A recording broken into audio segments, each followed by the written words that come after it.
Thank you for joining me. This is KATI Whitledge with the Beyond the Technique podcast. Today, we're talking about 5 succession planning myths that could ruin your exit. So, whether you are a brand new salon owner or have been a salon owner for over 20 years, we've all heard the saying, begin with the end in mind. So, it is pivotal that we set our businesses up for success from the jump so that we're not scrambling and in a bad position when we are actually ready to pass the torch. I have the right expert here today for many, many reasons, and you'll find out why. I have my dear friend, Mary Beth Berns, here today. She is a former Salon Today Top 200 award winning owner turned now business strategist who helps beauty industry entrepreneurs build more profitable and valuable businesses. After the successful sale of her salon spa, Mary Beth now works in a brokerage with Salon Spa Connection, helping salon and spa owners buy and sell businesses. She also collaborates with Tom Kuhn and Cunity on succession planning initiatives that help owners build companies that are transferable, valuable, and ready for their next chapter. Mary Beth is also now a certified exit planning advisor, bringing specialized expertise in business valuation, transition planning, and helping both companies and the owners behind them prepare for what's next. Didn't I tell you we'd have the perfect expert to speak from every single capacity on this topic? That's why you're here. I'm so happy to see you, Mary Beth Berns. Welcome back. I'm just really excited to be here. And first of all, it's great to sit with you and talk to you as always. But we're also talking about something that's near and dear to my heart, which is succession planning. I love it. And I think that is the more we understand it, the easier it is to move in that direction. And we are all going to exit at some point, right? In Yep. some form or another. If we have a business, something is going to happen. So whether we control that or we do it intentionally or we just let it happen to us, we have the choice. So that's why I'm glad I'm here. Yeah. Well, and every time I'm around you, this is the topic. And I feel like it could feel taboo, but the more it's talked about, Mhm. the less taboo it needs to be. I think there's fear for owners to bring it up or talk about it for fear of like loss in some capacity, which Mhm. I can totally empathize with. But there are only a few ways that this ends. Tell us, like, okay, these are the 3 ways that a business will end up if you aren't prepared, whether you're prepared or not. What are the ways a business will end? Well, if it ends and you're not prepared, that it can be, a couple different things, but one of them is just closing down. And if you think about it, not only does your business then go away and all of your hard work, I mean, think about our sweat equity, but also the career paths that you created for people, that all goes away. So I don't know anybody who's more involved with people development than us in the beauty industry. I mean, we just live, eat, and breathe it, and we care about it. So to have it just shut down, have this great business just shut down, you lose your business or close your business, you lose jobs. And then also think about the clients that came there. They have trusted relationships. And yes, those people can go and move to different directions, but not everybody does, especially if they've had a long career already. So part of my planning and the best thing that ever happened to me was learning that that close the door thing in the beginning, like, well, about 15 years before we sold, really. That was probably my first lesson in succession planning, was a coach saying to me, what do you want to have happen at the end? Do you want to close the door, lock it, and hand the key to the landlord, which happens, I mean, most of us have landlords that we lease from. So turn the key in, that's it, lights are off. Or do you want to lock the door, turn the key in, and hand it to somebody else? And if you do that, is it the right person for your space in your business? So all of that, I heard that in my head and I thought, first of all, who would ever buy my business? That's where I was. And then after that, I thought, if other people can do it, I can do it for sure. I mean, if it can be done, then I can learn how to do it. That's probably a better way to say it.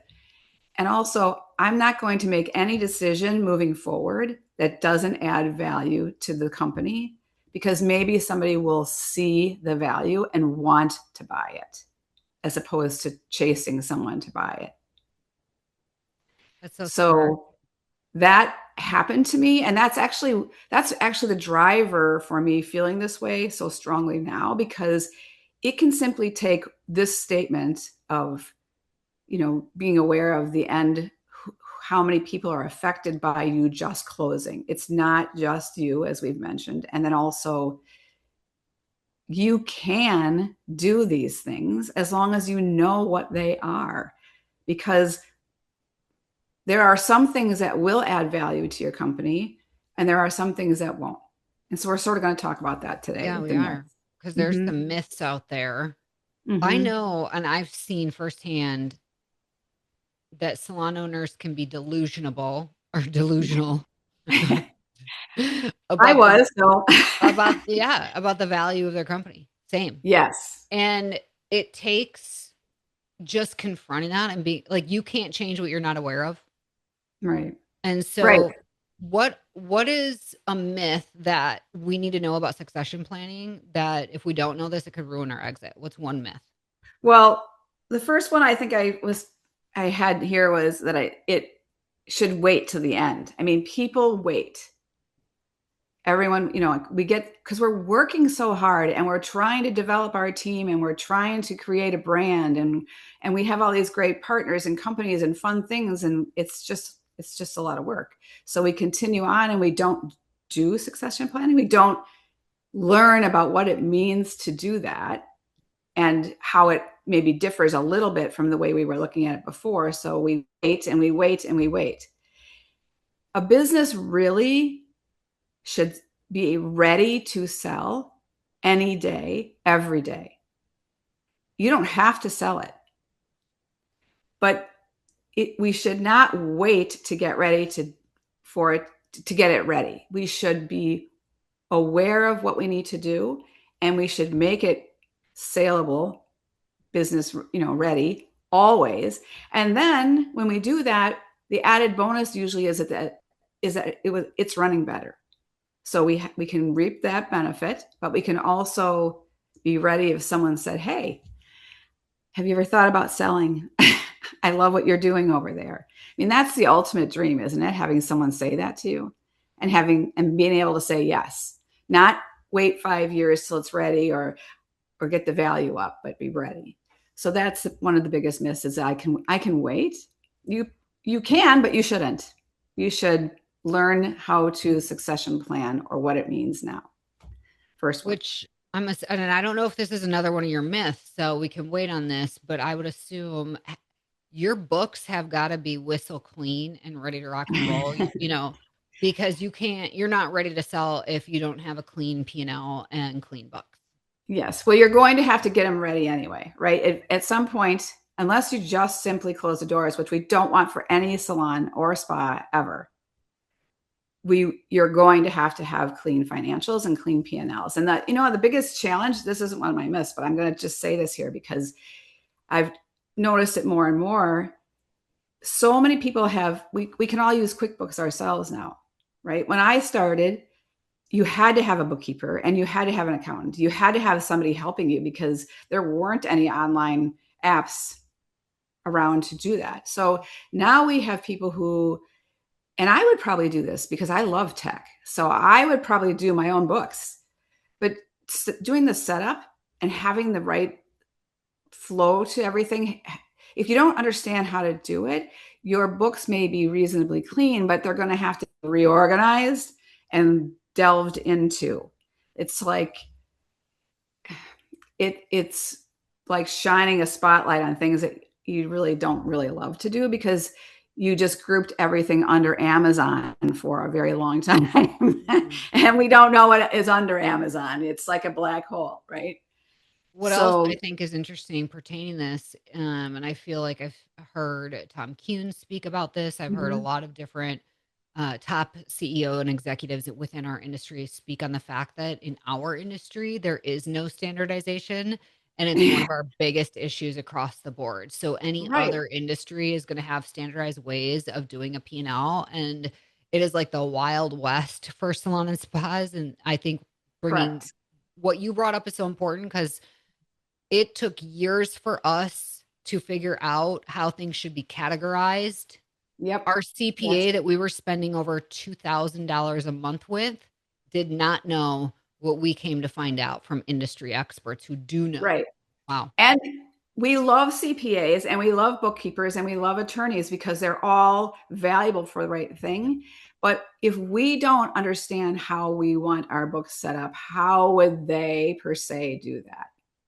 And that took me a long time too, to be fair. Like nobody should ever, no one in the beauty industry should ever feel that feeling of, oh, why didn't I know that? Because none of us knew that. I mean, I was so ignorant in the beginning. I just followed what the CPA and the bookkeepers said, but they did have more knowledge than I would have had if I would have just started out and set up my QuickBooks. Mm. And I've seen salon owners who have set up their own QuickBooks, and in fact, I've seen people use the wrong level of programs in QuickBooks, and I don't even know that I would have known that. So I'm not Sure. saying it's a negative. It's just more of you have to be really informed to be able to do that. Yeah.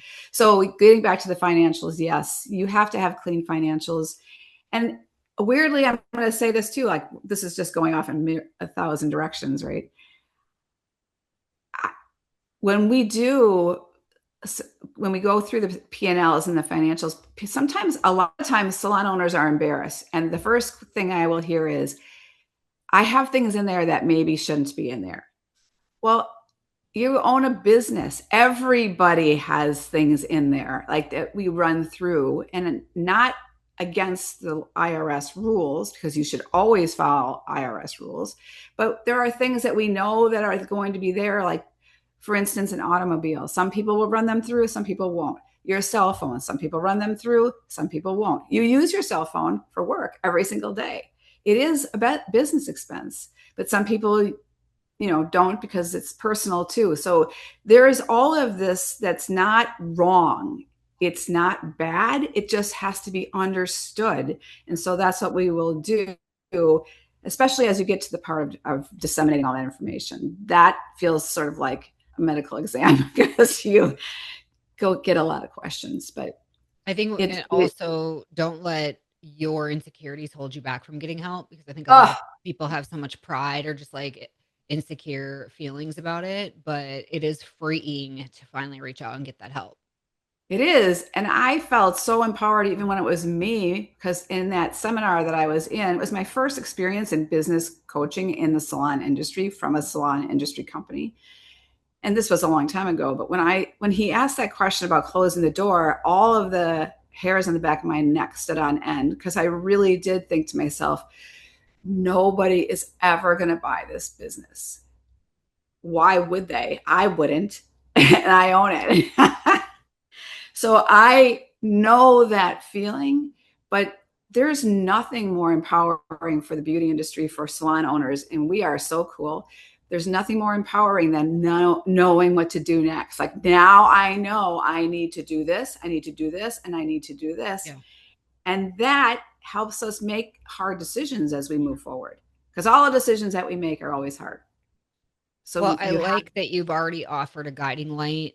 My top takeaway, I literally wrote this down. I won't make any decision for the business unless it adds value. So I yeah. love that. What would be a second myth that would keep us from, that could ruin our exit?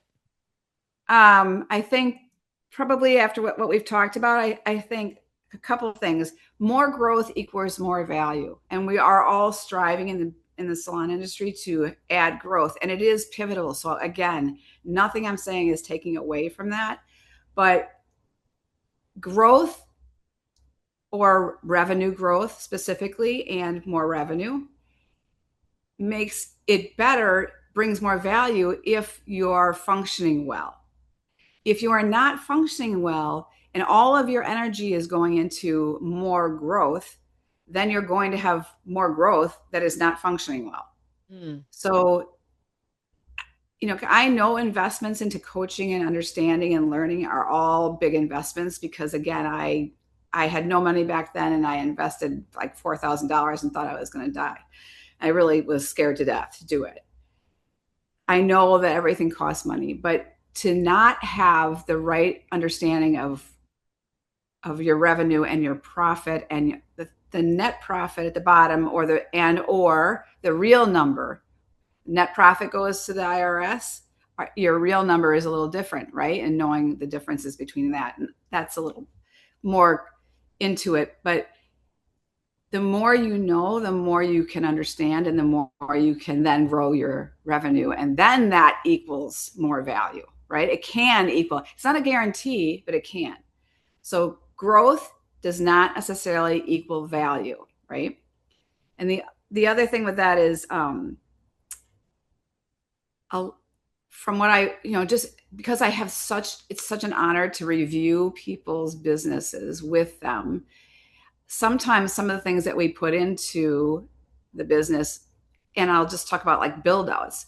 I always wanted a gorgeous salon. I wanted a space where clients would come in and say, oh, this is nice, right? I wanted an award winning salon, but there is a limit to what that return is.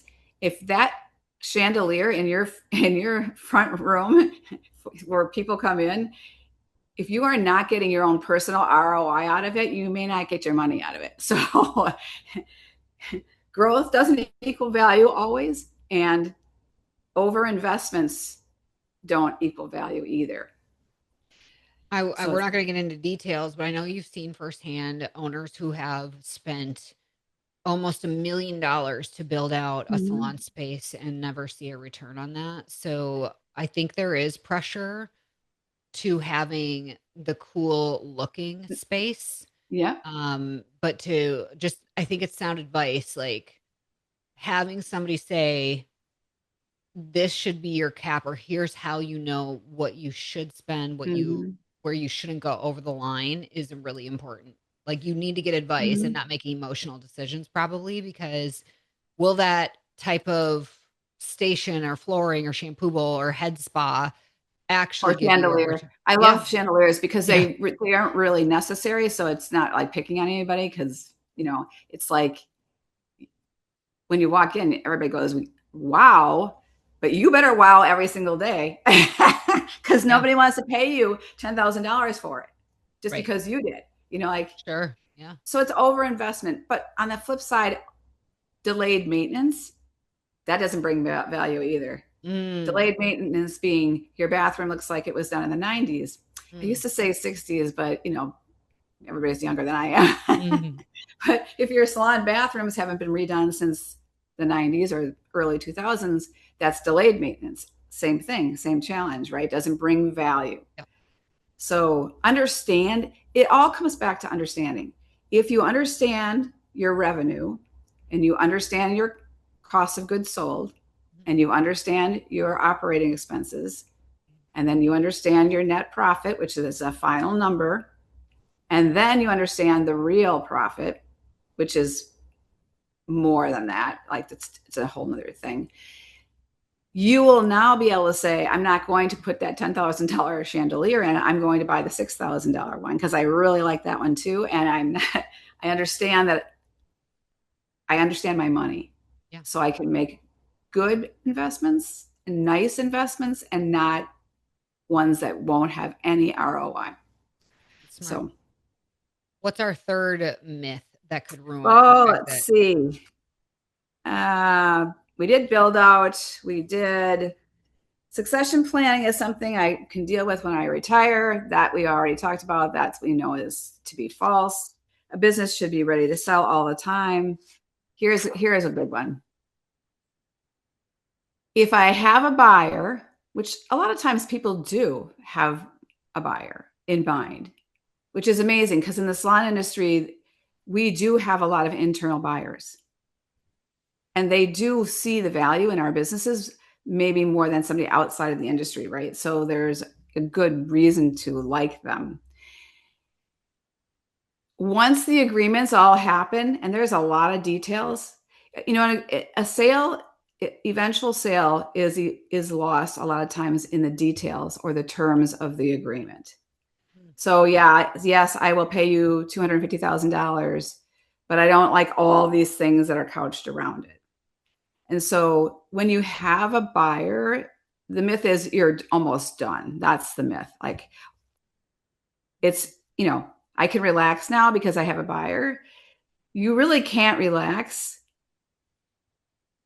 till your APA or purchase agreement is signed and you've closed. That's the time when you finally relax for both sides, buyer and seller.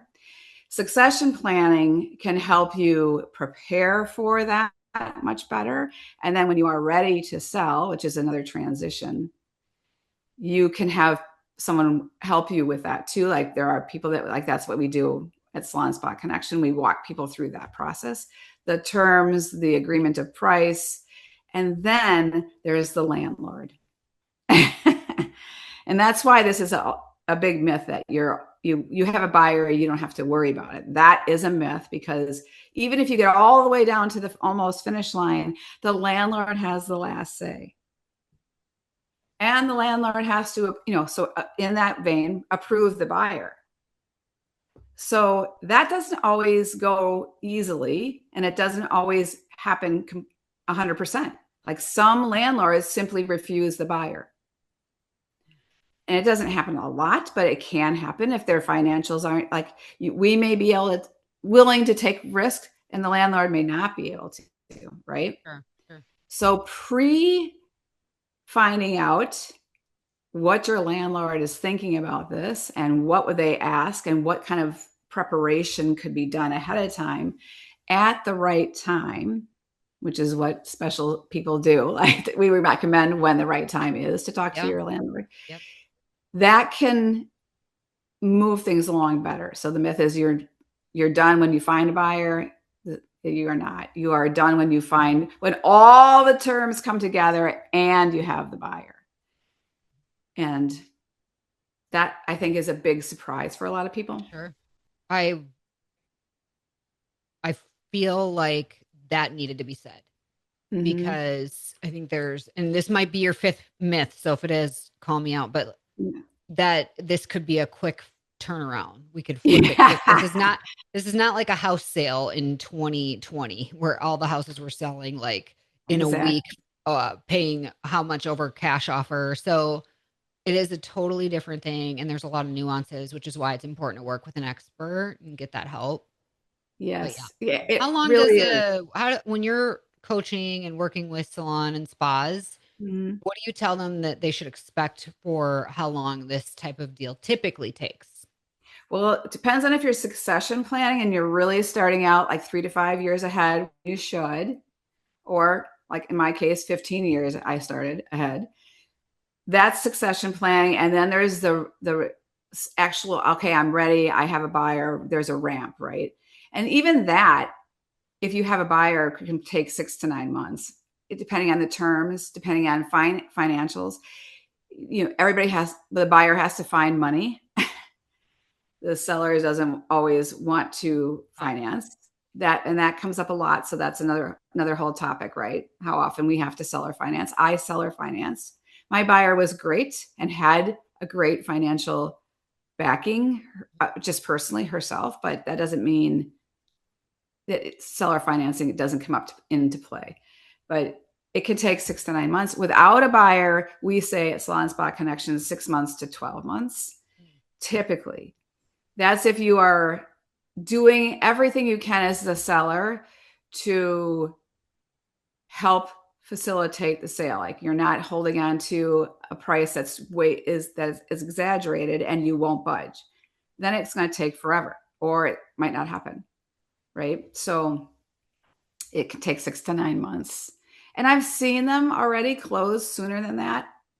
And, mine took longer than 6 to 9 months, but there's some reasons behind it. Because going back to succession planning, our business wasn't tax ready. And that's not a subject I would really address or talk about in depth here, but that's the thing we do in succession planning is get your business ready. Like, is there a good time of year based on tax season to sell or not? Or does that doesn't matter? No, I mean, there there is a good time of a day, Uh, morning or at the end of the day, so that there's not in the middle of the day, and that's because it's vague who owns what. Um, no, it's more of, are your taxes done, timely, close? I mean, we had a tax challenge in that we switched structures, our business entity, and that's just a long story. So there was nothing wrong, but it did create some issues because as you ramp out and somebody gives you money for your business, will you have to pay a lot of taxes on it at that time? Will it inflate your, it's going to change your tax strategy, right? So that's the other thing that we do in succession planning is we pre-discuss that. What happens if you get $250,000 in cash on Friday, and then, and then it's the end of the year? Well, now your income just went up $250,000. yeah. So you take a chunk of that out. I mean, it's not that you don't ever have to pay it, but sometimes you want a different strategy to mitigate having to pay everything all at once, or whatever your accountant and CPA think. That's what we do in succession planning. So, um, yeah, not really per according to the IRS and your tax filing your taxes. Just make sure they're filed on time. Otherwise, it's trouble. Yeah. What would be our last myth that could ruin our successful succession? I think possibly I have run into a lot of people who think that their business isn't going to sell.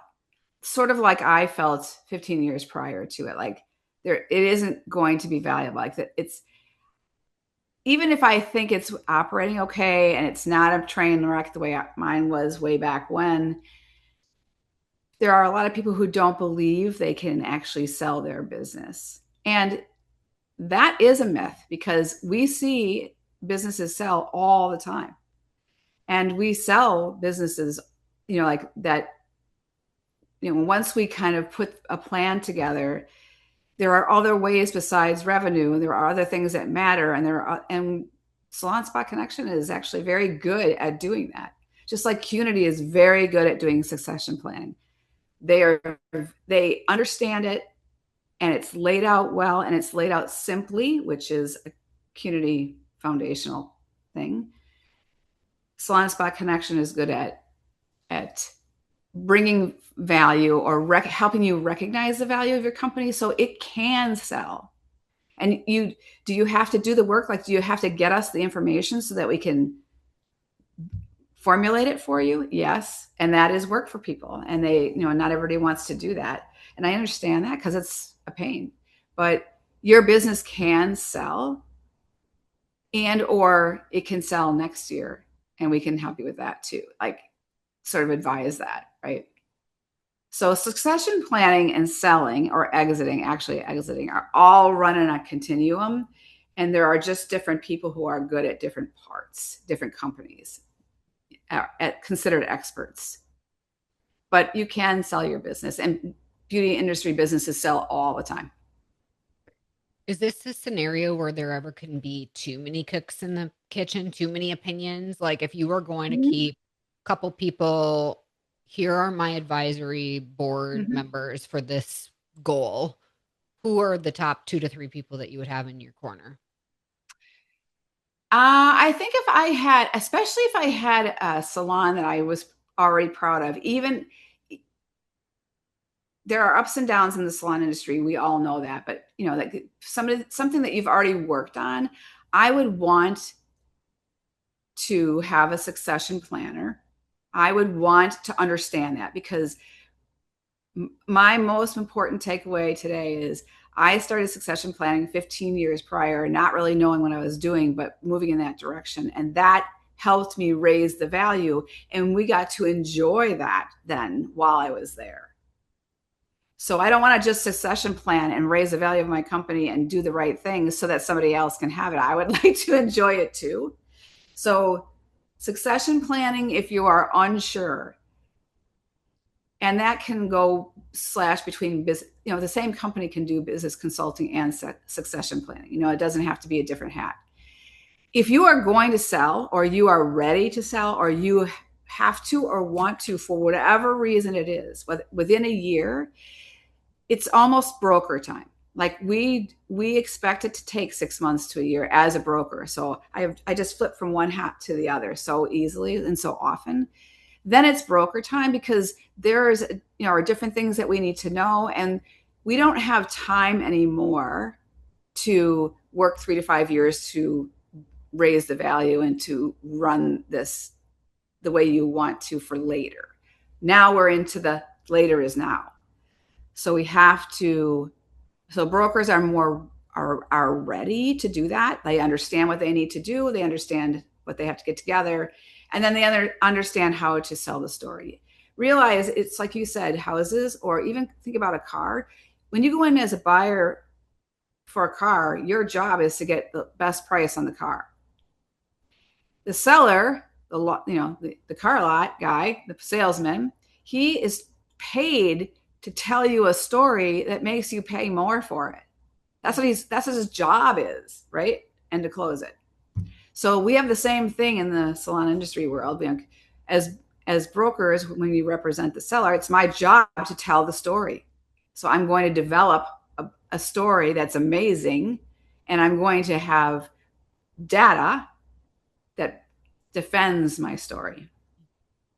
So and the buyer is going to come at it from a different standpoint. So we also do, just as a caveat, Salon Spa Connection has a newer service where it's buyer advocacy, and we can't always do it. It's like you can't always work both sides of the deal. Yeah. Yes. Yeah. Because they're going to ask different questions.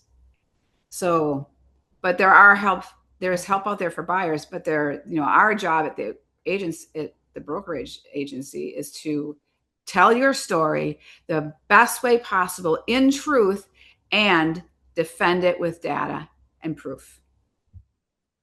I love that you brought up that there are many, many buyers who want to buy salon spa businesses. Mm-hmm. Yeah. What would be the top 3 reasons that buyers are interested in a salon spa? And do they have a specific, is there like an avatar for this type of person, or do they come from all walks? They come from all walks, and we have such a breadth of businesses levels. So you might have a business for $50,000, and you might have a business that's multi-million.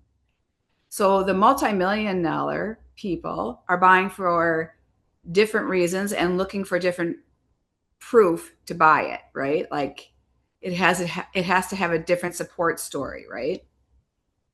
Then you have somebody who's looking for a $50,000 business because, and I've heard this a lot, the smaller places that are run well, even though they're small, they're affordable, right? I can invest $50,000 and the risk is not so great.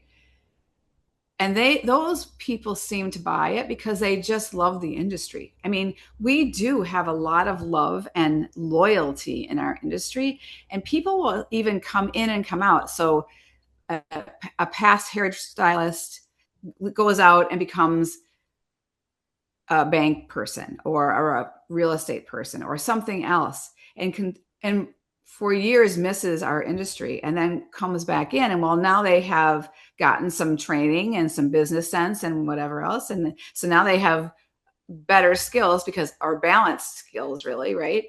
And they just miss our industry so much that they look for the smaller places. So, see, I gave you the one extreme and then I gave you the other extreme. And then everywhere in the middle, like our business was in the middle, and our buyer was internal, and internal buyers do value what you've built. But there are other people in our industry who also value that and know that their space, maybe they left their team space because of whatever reason, but they appreciated it, right? They left for a different reason, but it doesn't mean they didn't love it. And so they're out there maybe working independently and don't really love it, or, it's not, they want to be a group and a team, and they are really about people development. So that in between could be anywhere from, like, can be anywhere in the industry. It can be out of the industry. There are out of the industry buyers altogether that just invest. But the salons that happens with more, and I don't know what the ratios are of that or the percentages of that, but those would have to be owner independent. Like, you cannot, nobody is going to come into our industry and buy a functioning business that's running if the owner is needed there, because the owner's leaving.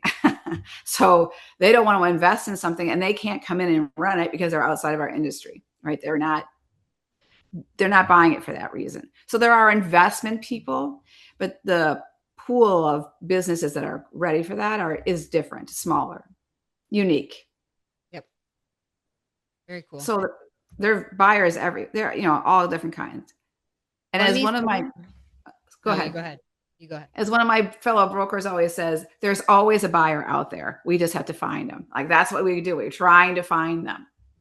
So I was going to perfect because I was going to summarize that. So who you really need in your corner is Mary Beth. So we Well, I do put love what I do. I know you are an inspiration for real because you successfully passed the torch, but you're one of those who couldn't leave the industry. And I feel like you've Mm-hmm. aligned yourself with Maya and Cunity and Mm-hmm. Salon Spa, just all the right The places, best.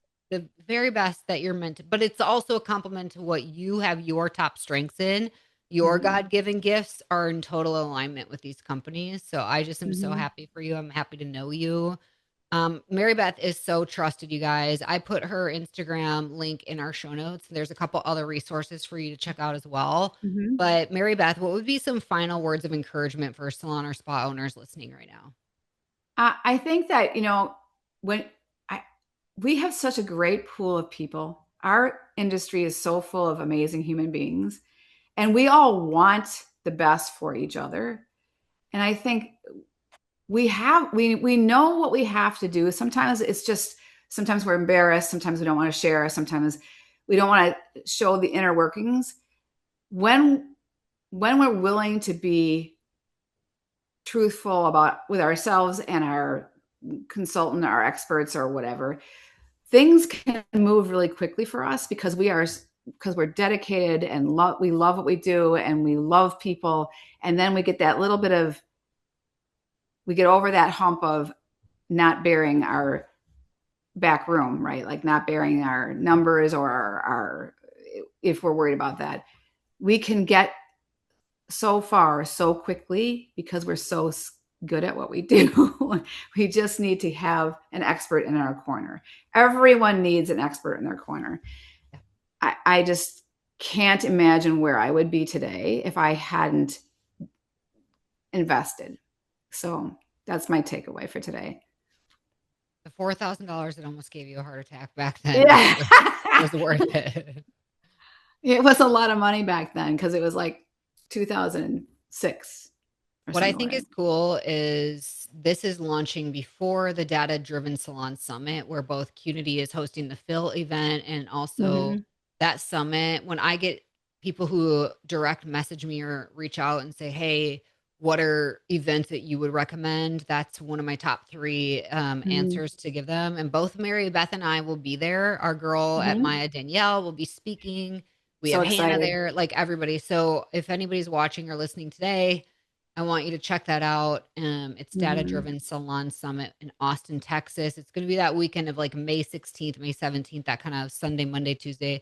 So check it out. And Mary Beth, thank you for imparting your wisdom with us. You are an amazing woman, and I'm really thankful that I know you.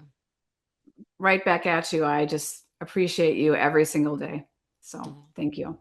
Thank you, Thank you everyone. all, yes, for joining us here week after week. If you appreciate this platform, please take a moment, leave us a 5-star review wherever you're listening so that more people like you will discover Beyond the Technique. This is where we're here to change the way that you're supported in your business. Until next time, have an awesome day. Did you know over 60% of first-time clients do not return for a second visit? That is so painful, but it doesn't have to be that way. That's where Maya comes in. Maya is the ultimate marketing software for the beauty and wellness industry. We have a proprietary funnel utilizing special algorithms to help connect the right consumers with the right providers at your business. This means that Maya helps you get higher spending clients you love to work with who stay the long haul. If you want to increase your revenue, increase your client count, increase your average ticket, and increase your new client retention, then you need Maya.